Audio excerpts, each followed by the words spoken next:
पुराने पत्थर के शिव मंदिर में भक्तों की भीड़ धीरे धीरे बढ़ रही है। मंदिर के मुख्य द्वार के पास एक वृद्ध पुजारी सफ़ेद धोती और चंदन का तिलक लगाए बेल वृक्ष से ताजे बिल्व पत्र चुनते हैं। उनके पास एक बालक खड़ा है जिसे मंदिर और पूजा की रस्मों के बारे में जिज्ञासा है। बालक जिज्ञासा से भरे स्वर में पूछता है, बाबा, लोग शिवलिंग पर ये बेल पत्र क्यों चढ़ाते हैं?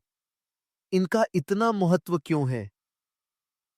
पुजारी मुस्कुराते हुए अपने हाथ में चुने गए बेल पत्र दिखाते हैं और शिवलिंग की ओर इशारा करते हैं।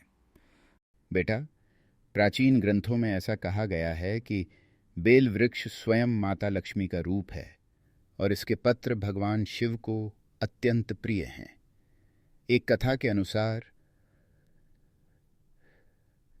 समुद्र मंथन के समय जब विष निकला तो भगवान शिव ने उसे पीकर सृष्टि की रक्षा की थी। बेल पत्र की शीतलता से शिवजी की जलती हुई कंठ की पीड़ा शांत होती है।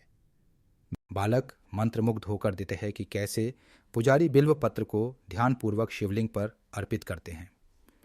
बिल्व पत्र की 3 पत्तियां त्रिदेव ब्रह्मा, विष्णु और महेश का प्रतीक मानी जाती हैं।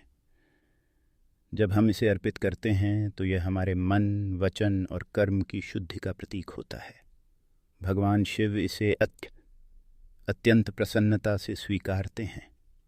बालक श्रद्धा से भरकर अपने दोनों हाथों में बिल्व पत्र लेकर शिवलिंग के सामने खड़ा होता है। अब मैं समझ गया बाबा, यह सिर्फ एक पत्ता नहीं, हमारी आस्था का प्रतीक है।